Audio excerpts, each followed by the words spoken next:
Hello and welcome to the Sardana Ice Academy.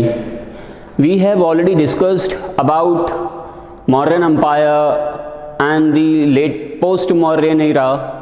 Now we are going to discuss about the Gupta Empire. तो Gupta empire के बारे में आज हम लोग डिस्कशन करेंगे।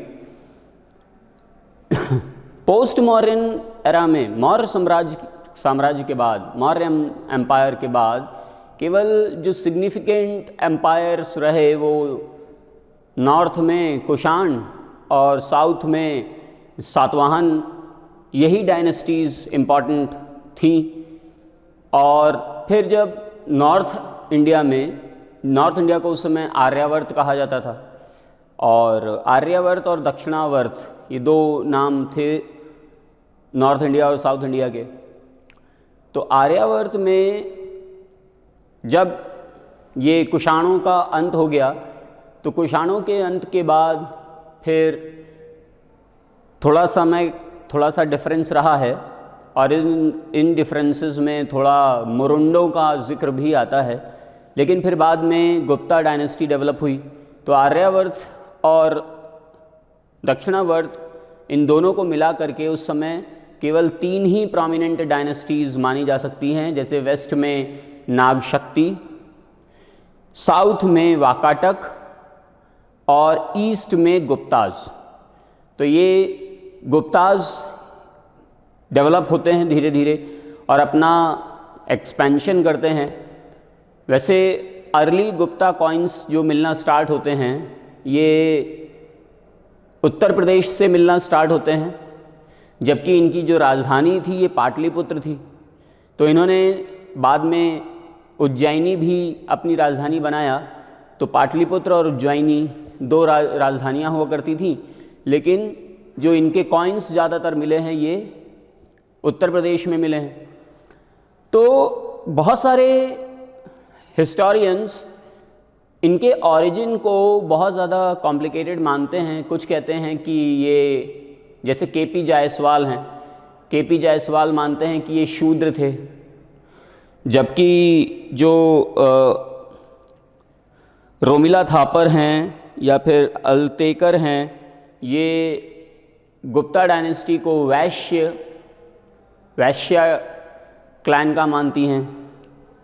वैश्य मतलब जो मर्चेंट्स होते थे उन्हें वैश्य कहा जाता था। और ऐसे ही गौरी शंकर ओझा, रमेश आरसी मजूमदार, ये इनको क्षत्रिय मानते हैं। और हेमचंद्र राय चौधरी इनको ब्राह्मण गोत्र का मानते हैं।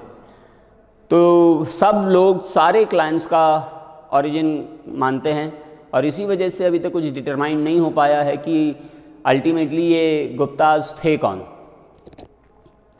तो जैसे चंद्रगुप्त द्वितीय की बेटी थी प्रभावती, और प्रभावती ने पूना प्रशस्ति लिखवाई है, और इस पूना प्रशस्ति में इसने जिक्र किया है कि ये धारण गोत्र की थी। और धारण गोत्र की थी तो ये इसके पिता के साइड से धारण गोत्र की होगी, क्योंकि जब प्रभावती का विवाह हुआ वाकाटक राजा से, विष्णुवृद्धि, वाकाटक राजा रुद्रसेन सेकंड के साथ प्रभावती का विवाह होता है। तो रुद्रसेन सेकंड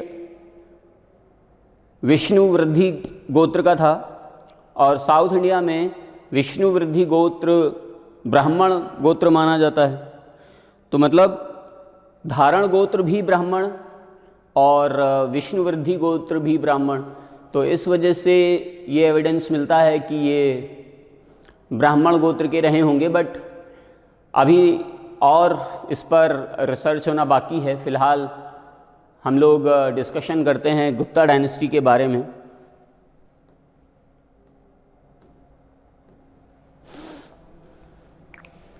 तो कुषाण और सातवाहना सबसे इम्पॉर्टेंट थे in post Gupta dynasty. Their respective reasons, these two empires contributed to political harmony. कुषाणों का जब अंत होता है तो कुषाणों और गुप्ता वंश के बीच का जो समय था उनमें मुरुंड पावरफुल थे। मुरुंडों ने लगभग 230 AD तक कंट्रोल किया इंडिया को। Only 25 to 30 years were under Murunda rule. The Gupta dynasty came to power in the last decade of 3rd century. 275 ईस्वी से गुप्ता डायनेस्टी आ गई। मुरुंडों का 25 से 30 वर्ष का ही कार्यकाल रहा। The former lands ruled by Satavahanas and Kushanas were largely under the control of Gupta Empire. For more than a century, the Gupta kept northern India politically united. तो देखिए यहाँ पर पॉसिबली वैश्यास लिखा है, तो पॉसिबली लिखा है, पूरा ये भी श्योर नहीं है। The Guptas are thought to have been Kushana feudatories. तो कुछ लोग मानते हैं कि गुप्तास जो थे ये कुषाणों के ही सामंत रहे होंगे। Uttar Pradesh and Bihar made the Guptas original kingdom which had Prayag as its capital. तो स्टार्टिंग में जो इनिशियल कॉइन्स मिलते हैं उनसे पता चलता है कि इनका ओरिजिन और इनका मेन एरिया उत्तर प्रदेश ही रहा होगा। तो प्रयाग हो सकता है इनकी राजधानी रही हो, क्योंकि इनिशियल गुप्ता कॉइन्स और कहीं मिले ही नहीं, ना बिहार में मिले ना मध्य भारत में मिले, कहीं नहीं मिले, केवल उत्तर प्रदेश में मिले हैं। The fertile plains of Madhya Desh also known as Anuganga, the middle Gangetic basin, Saket, Prayag and Magadh were where the Gupta established their rule. तो साकेत, अनुगंगा मतलब middle Gangetic plain, Saket, Prayag, Magadh, यहाँ पर गुप्ता डायनेस्टी ने अपना प्रभुत्व स्थापित करना स्टार्ट किया। The Guptas took advantage of their proximity to regions in North India that engaged in silk trade with the Byzantine Empire as well as the iron ore reserves in central India and South Bihar। तो ये जो Byzantine empire थी ये foreign empire हुआ करती थी। मिस्र में ये बाइजेंटाइन एम्पायर पाई जाती थी। तो ये जो सिल्क ट्रेड था ये पूरे इंडिया से होकर के वहाँ पहुँचता था। तो इस वजह से सिल्क ट्रेड इनके कंट्रोल में होने की वजह से फॉरेन रिलेशंस भी इनके काफ़ी अच्छे थे। तो ये सिल्क का ट्रेडिंग किया करते थे, आयरन ओर की ट्रेडिंग किया करते थे फॉरेन एम्पायर्स के साथ। Due to the numerous accomplishments made in the field of the art, literature, science and technology during the Gupta era in ancient India, it is known as the golden age. तो हर चीज़ का development यहाँ पर Gupta dynasty में होता है। Art, science, literature, technology, हर चीज़ डेवलप हुई। इसी वजह से इसे golden era of ancient India कहा जाता है। It also contributed to this subcontinent's political unification.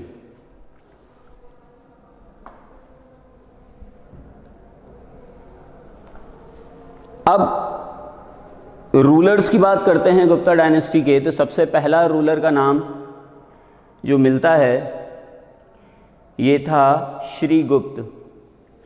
और ये श्रीगुप्त जो था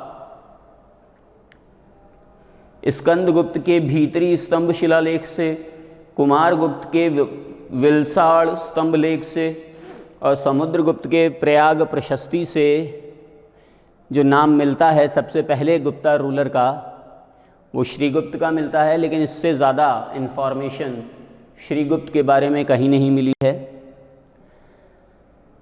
बस यही है कि ये पहला गुप्त वंश का संस्थापक था। 240 से लेकर के 280 ईस्वी तक श्री गुप्त का रूल रहा और इसने महाराजा की टाइटल अडॉप्ट किया।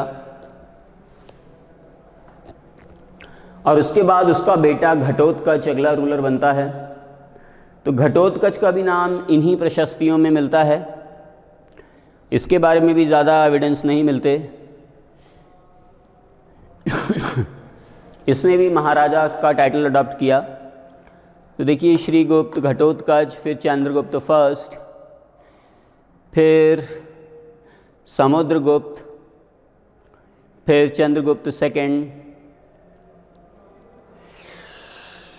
फिर चंद्रगुप्त सेकंड के गोविंद गुप्त, कुमार गुप्त फर्स्ट, प्रभावती क्वीन, प्रभावती जो बेटी अभी हम लोगों ने डिस्कस किया था वो पूना प्रशस्ति वाली, queen of Vakataka, Rudrasen second. तो चंद्रगुप्त फर्स्ट सबसे ज़्यादा एविडेंस इनिशियल गुप्ता रूलर्स में चंद्रगुप्त फर्स्ट के ही मिलते हैं। और 319 से जो समय स्टार्ट होता है इसे गोल्डन एरा कहा जाता है। यहीं से गुप्त डायनेस्टी के गोल्डन एरा की शुरुआत होती है। 319 to 335 इसका समय रहा। ही अडॉप्टेड द टाइटल ऑफ महाराजाधिराज, महाराजाधिराज का टाइटल अडॉप्ट किया चंद्रगुप्त फर्स्ट ने। ही अज्यूम्ड द टाइटल ऑफ महाराजाधिराज और इसने लिच्छवी प्रिंसेस कुमारा देवी से विवाह किया और कुमारा देवी से विवाह करके इसने राजा रानी coins, king and queen coins issue किए।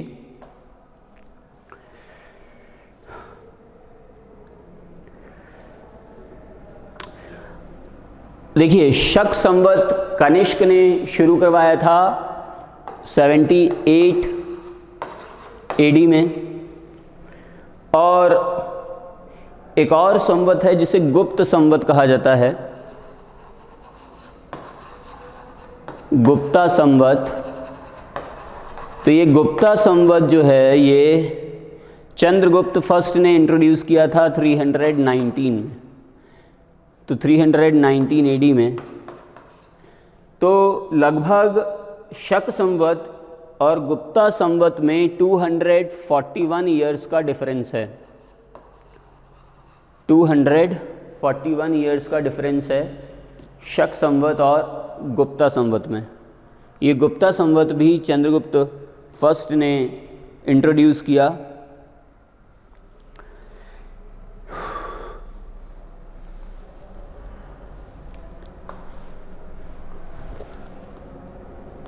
कुमारा देवी जो थी ये लिच्छवी प्रिंसेस थी, लिच्छवी राजकुमारी थी।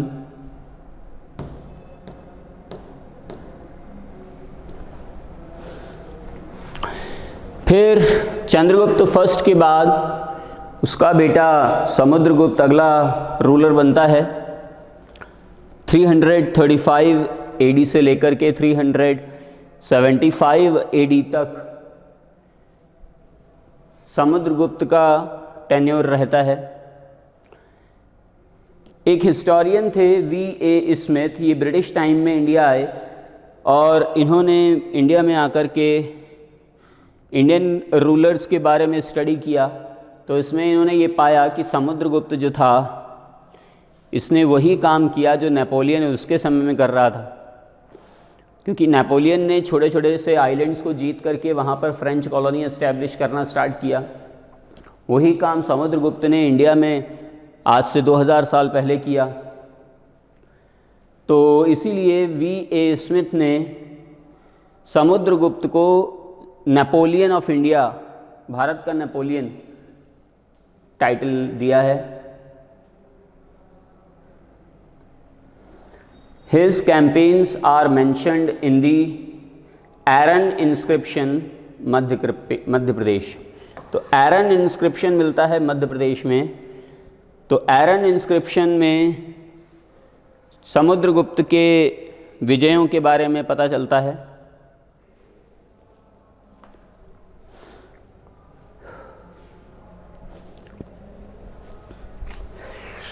समुद्रगुप्त ने न केवल आर्यावर्त में अपना डोमिनेंस क्रिएट किया बल्कि दक्षिणावर्त में भी इसने अपना डोमिनेंस क्रिएट किया और बहुत बड़ा एम्पायर गुप्त डायनेस्टी का डेवलप किया समुद्रगुप्त ने। और इसे कविता लिखने का भी शौक़ था। इसने जो कॉइन्स चलवाए उस कॉइन्स पर अपनी इमेज वीणा बजाते हुए प्रदर्शित की है, जो ये शो करता है कि ये वीणा का भी अच्छा जानकार था और कवि होने की वजह से इसे कविराज का भी टाइटल दिया जाता है।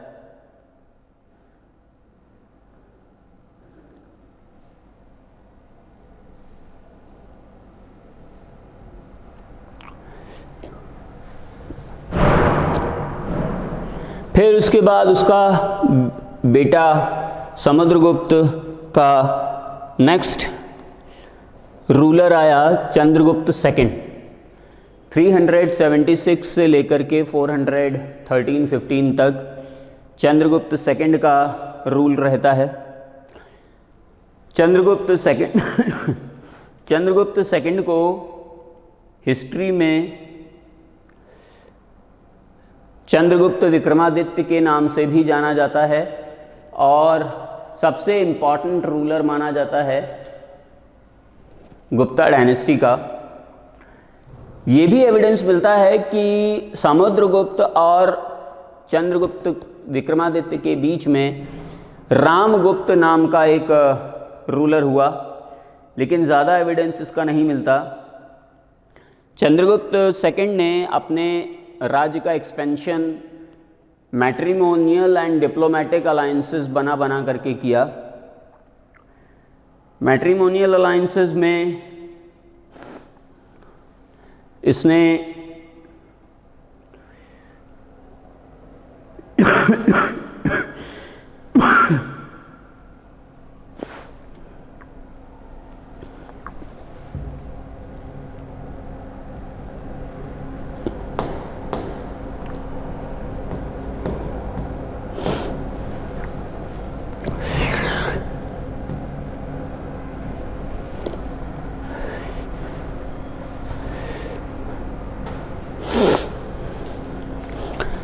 इसे देवगुप्त भी कहा जाता है।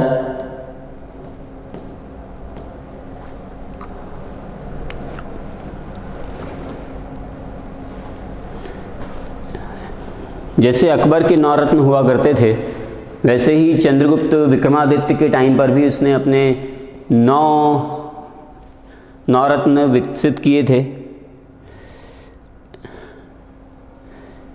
और इन 9 रत्नों में कालिदास एक बहुत ही इम्पॉर्टेंट नवरत्न थे। टुक द टाइटल विक्रमादित्य, तो टाइटल विक्रमादित्य अडॉप्ट किया चंद्रगुप्त ने। विक्रमांक भी कहा जाता है इसको, विक्रमांक का टाइटल भी इसने अडॉप्ट किया।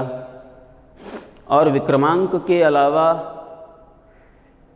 चंद्रगुप्त विक्रमादित्य ने परम भागवत का टाइटल भी अडॉप्ट किया, क्योंकि ये वैष्णवाइट था और भगवान विष्णु के बहुत सारे मंदिरों का निर्माण करवाया इसने, तो इसीलिए इसे परम भागवत भी कहा जाता है।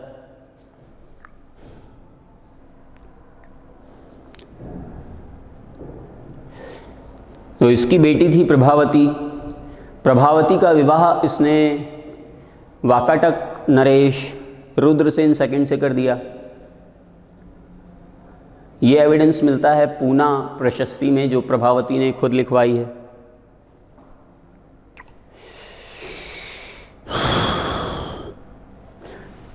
तो इस तरीके से मैट्रिमोनियल और डिप्लोमेटिक अलायंसेस बना करके चंद्रगुप्त सेकंड ने रूल किया। इसने पाटलिपुत्र को अपनी राजधानी बनाया और फिर दूसरी राजधानी बनाई गई उज्जैनी, यानी कि उज्जैन जिसे आजकल कहा जाता है। उज्जैन में तो चंद्रगुप्त विक्रमादित्य को कुल देवता के रूप में पूजा जाता है। उज्जैन में महाकालेश्वर मंदिर के पास चंद्रगुप्त विक्रमादित्य का भी मंदिर है, जहाँ पर उनको कुल देवता के रूप में पूजा जाता है।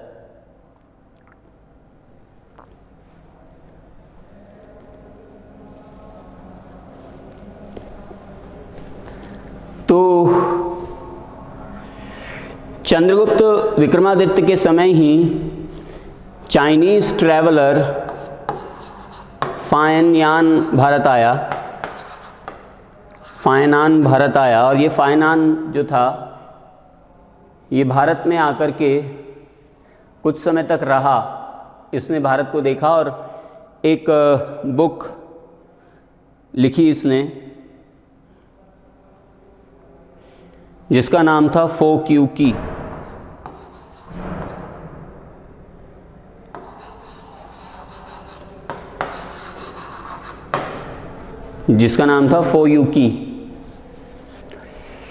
और इस फोयुकी में हमें चंद्रगुप्त विक्रमादित्य के बारे में जानकारी मिलती है। इसके अलावा कालिदास ने तो बहुत ज़्यादा लिटरेचर लिखा है, मेघदूतम, कुमार संभवम,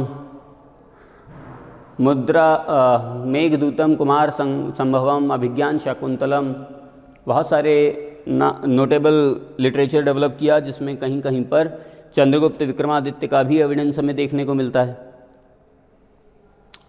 फिर उसके बाद कुमारगुप्त फर्स्ट, जो कि उसका बेटा था देवगुप्त का, चंद्रगुप्त विक्रमादित्य का, वो अगला राजा बना। 415 से लेकर के 455 तक इसका टाइम रहता है। इसे इसलिए जाना जाता है क्योंकि इसने नालंदा यूनिवर्सिटी को एस्टेब्लिश कराया था और शक्रादित्य का टाइटल अडॉप्ट किया था इसने, शक्रादित्य। और ज़्यादा सिग्निफिकेंट रूल तो नहीं रहा, लेकिन बस ये ज़्यादा इम्पॉर्टेंट था कि इसने नालंदा यूनिवर्सिटी को एस्टैब्लिश कराया।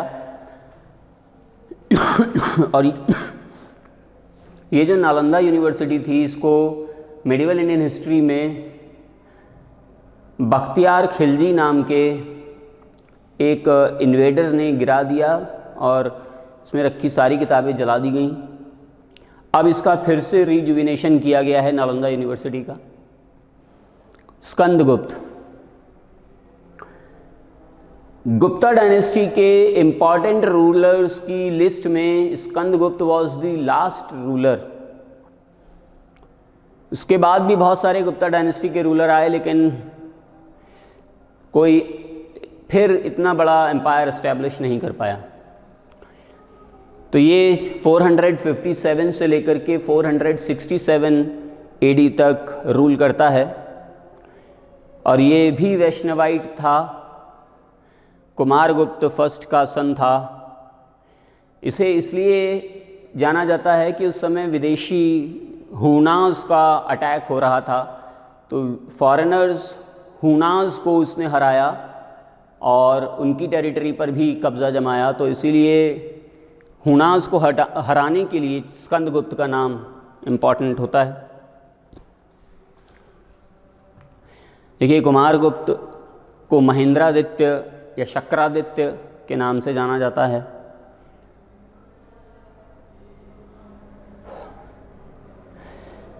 स्कंदगुप्त ने भी विक्रमादित्य का टाइटल अडॉप्ट किया। स्कंदगुप्त के कुमारगुप्त बेटा हुआ।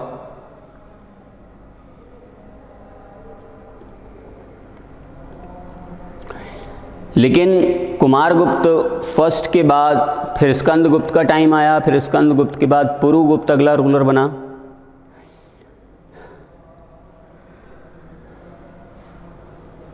और लास्ट रूलर था गुप्ता डायनेस्टी का विष्णुगुप्त, और यहीं पर गुप्ता डायनेस्टी का अंत आ जाता है।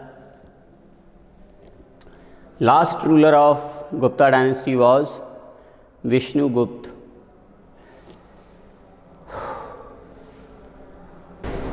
फिर इसके बाद last ruler of Gupta dynasty था विष्णुगुप्त।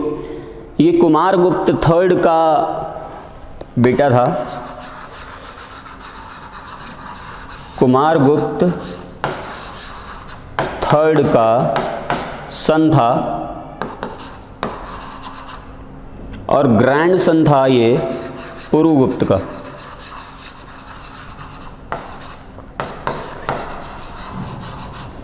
पुरुगुप्त केवल 10 साल तक ही इसने रूल किया, 540 से लेकर के 550 तक। तो 540 से 550 तक का जो रूल है ये विष्णुगुप्त का माना जाता है। और फिर इसके बाद गुप्ता डायनेस्टी का अंत आ गया। लेकिन गुप्ता डायनेस्टी के टाइम पर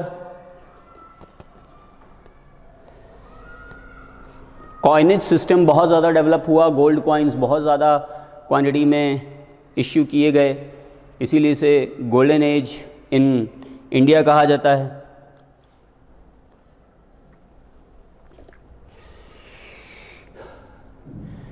ये भागवत धर्म को, हिंदू धर्म को फिर से एस्टैब्लिश करने वाली डायनेस्टी थी, क्योंकि इससे पहले कुषाण थे, तो कुषाण फॉरेन ओरिजिन थे, तो इस वजह से इनके बाद फिर से एक बार हिंदू धर्म का उदय हुआ, फिर से एक बार वैदिक और वैष्णवाइट फॉलोअर्स बढ़े।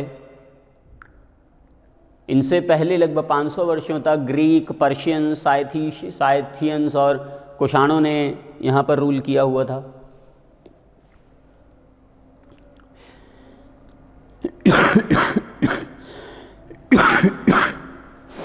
तो गुप्ता डायनेस्टी में न केवल कला और चित्रकला का डेवलपमेंट हुआ, मूर्ति कला और चित्रकला का डेवलपमेंट हुआ, बल्कि साइंस, लिटरेचर, टेक्नोलॉजी का भी डेवलपमेंट हुआ। जैसे कालिदास ने अभिज्ञान शाकुंतलम, कुमार संभवम और मेघदूतम और मालविकाग्निमित्र जैसी बुक्स लिखी। वहीं साइंस की फील्ड में आर्यभट्ट ने कॉन्सेप्ट ऑफ ज़ीरो डेवलप किया और ये भी बताया कि earth revolves around the sun. उस समय लोग यही मानते थे कि sun revolves around the earth. He said that for the very first time in India कि नहीं, पृथ्वी सूर्य का चक्कर लगाती है। और ये उन्होंने अपनी सूर्य सिद्धांतिकम नामक बुक में मेंशन किया है। इसके अलावा गुप्ता डायनेस्टी में ही वराहमिहिर, भास्कर फर्स्ट और ब्रह्मगुप्त नाम के सीनियर साइंटिस्ट्स को मेंशन किया जाता है। ये सब मैथमेटिशियंस और साइंटिस्ट हुआ करते थे उस समय के, जो कि गुप्त डायनेस्टी में ही इन्होंने अपना नाम डेवलप किया।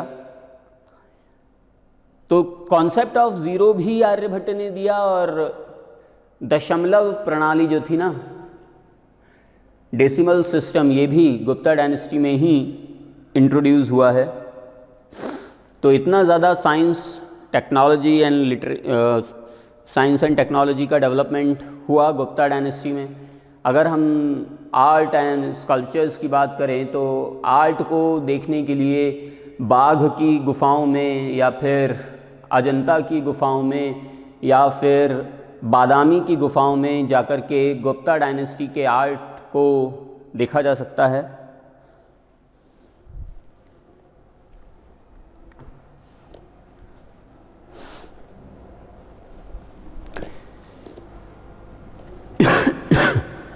समुद्रगुप्त को चक्रवर्तिन या व्हील टर्नर के नाम से जाना जाता है।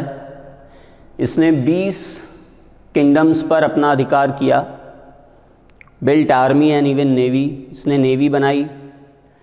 Devout Hindu worshipper of Vishnu, revived ancient Vedic rites such as horse sacrifice. तो समुद्रगुप्त ने अपने शासनकाल में अश्वमेध यज्ञ करवाया। लेकिन ये अन्य धर्मों के लिए भी टॉलरेंट था, बुद्धिज़्म का भी डेवलपमेंट हुआ उस time. Wealth rightfully acquired, not oppressive.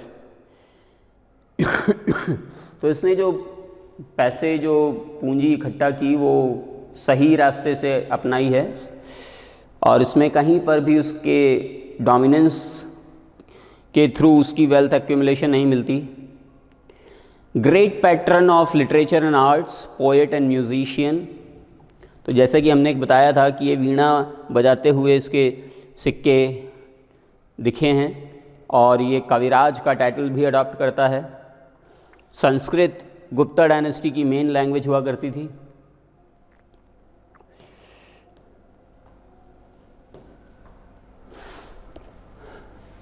Chandragupta second, तो इसने उज्जैन अपनी दूसरी राजधानी बनाया था, पाटलिपुत्र इसकी पहली राजधानी थी, और ये उज्जैन इसने खुद नई कैपिटल डेवलप करवाई थी। Master of compromise in politics, diplomacy and religion, tolerance of Buddhism and Jainism, built monasteries and gave government posts to religious minorities, built efficient bureaucracy. Chinese pilgrims report absence of corporal punishment, poll or land taxes, fixed salaries for soldiers. So soldiers को एक fixed salary देना Chandragupta second ने ही start किया। Later emperors generally considered less brilliant than Chandragupta first and second and Samudragupta, possibly exception Skandagupta, crushed the rebellion of Pushyamitra tribe and was able to hold off threat of invading Huns. तो इसमें exception Chandragupta को माना जा सकता है क्योंकि चंद्रगुप्त ने Huns को और पुष्यमित्रा ट्राइब के लोगों को हराया। Wars, however, drained empire's wealth, contributing to decline. Internal dissension increases. तो ज़्यादा से ज़्यादा लड़ाइयों ने पैसे को ख़त्म कर दिया और ये लेटर एम्पायर्स विष्णुगुप्त तक आते आते डिक्लाइनिंग फेज़ में आ गया और आंतरिक अशांति भी सबसे ज़्यादा बढ़ गई थी। इसी वजह से गुप्ता डायनेस्टी का अंत हो गया। Huns returned and overran empire by 500 AD. Gupta kings resisted until last reign. तो हुनों ने अब डबल एनर्जी के साथ अटैक करना शुरू कर दिया।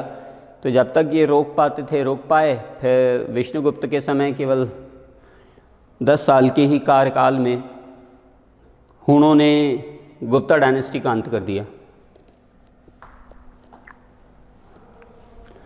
Guptas, despite tolerance, were profoundly conservative in social questions, upheld caste system, peasants forced to stay on their land, no mobility. तो peasants जो थे किसानों को उन्हीं के लैंड पर काम करने के लिए कहा, इधर उधर जाना उन्होंने मना किया किसानों को। emphasis on harmony and balance.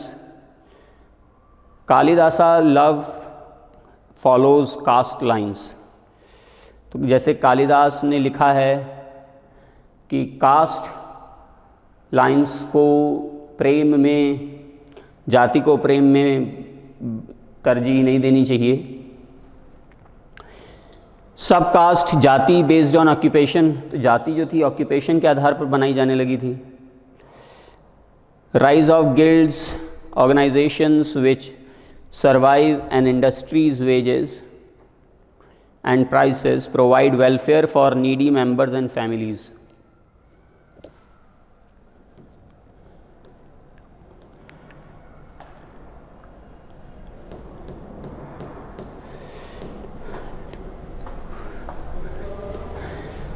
Gupta kings empower merchant Vaishya caste, elaborate coinage system developed, trade expands, flourishing trade with Rome, China, Arabia and Arabic world.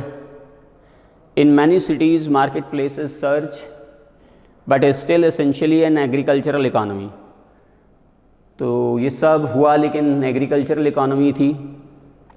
Feudal patterns begins as kings make land grants to Brahmins. After Gupta period, these land grants are increasingly made to Kshatriya और warrior caste. तो feudal system उस time भी था, सामंतवादी प्रथा उस time भी थी।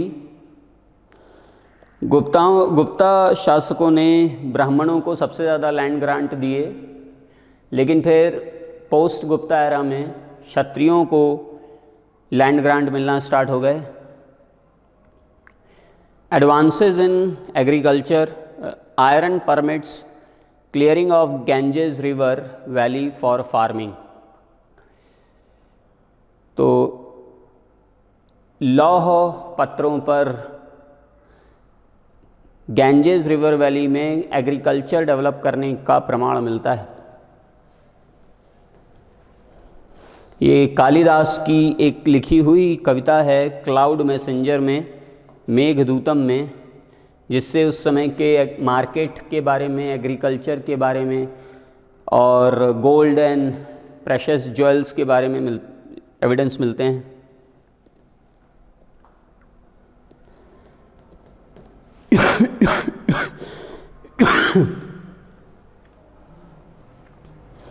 Intellectual advances, translation of works of Greek astronomy into Sanskrit।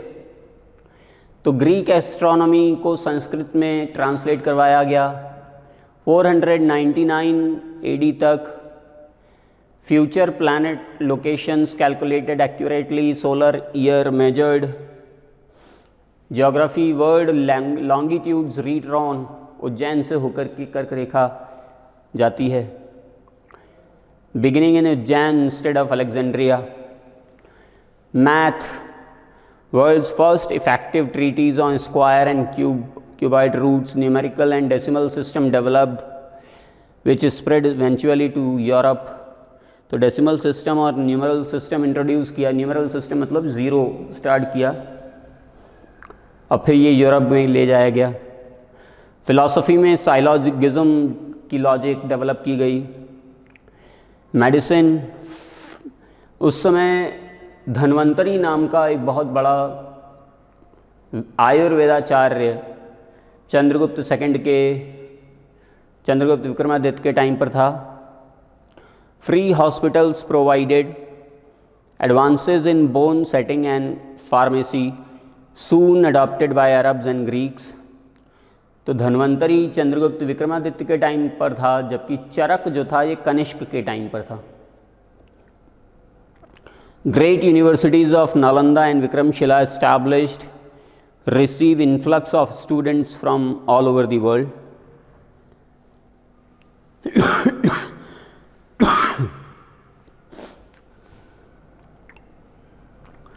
Tolerance led to flowering of Buddhist art under Gupta dynasty।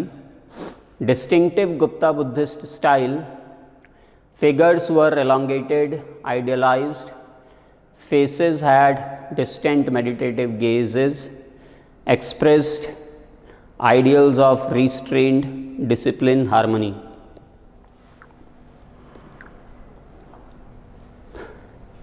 तो जैसे आप ये सब केव आर्ट देखते हैं, तो इन केव आर्ट्स में अजंता केव्स, बादामी केव्स और बाघ केव्स बहुत इम्पॉर्टेंट हैं, जो गुप्ता टाइम में डेवलप हुई।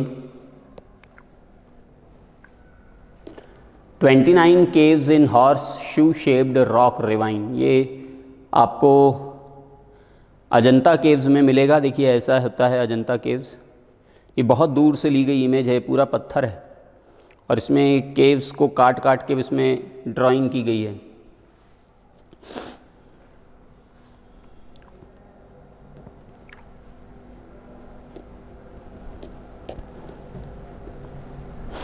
Some caves seem influenced by Theravada Buddhist। तो इसमें आपको बुद्धिस्ट, जैन और भागवत मतलब हिंदू धर्म, ये तीनों की ही गुफाएं, ये तीनों की ही आपको चित्र मिलेंगे अजंता और एलोरा में।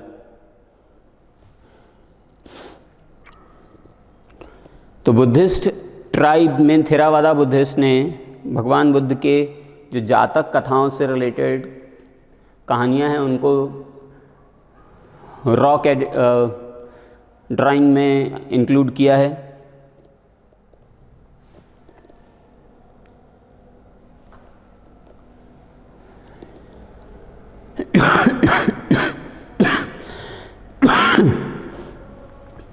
देखिए कुषाणों के टाइम पर तो ग्रीक मेथड इंट्रोड्यूस किया गया था स्कल्पचर ने। ज़्यादातर Gandhara art, school of art develop हुआ था, लेकिन गुप्ता टाइम में मथुरा स्कूल ऑफ आर्ट को डेवलप किया गया था और भगवान बुद्ध को इंडियन स्टाइल में और जितने भी और डिपिक्शन हुए उन सब को हिंदू स्टाइल में ही शो किया गया। अभय मुद्रा थी, broad shoulders, spread feet, elongated body, hair shaved और इन फ्लैट स्पाइरल्स में दिखाया गया।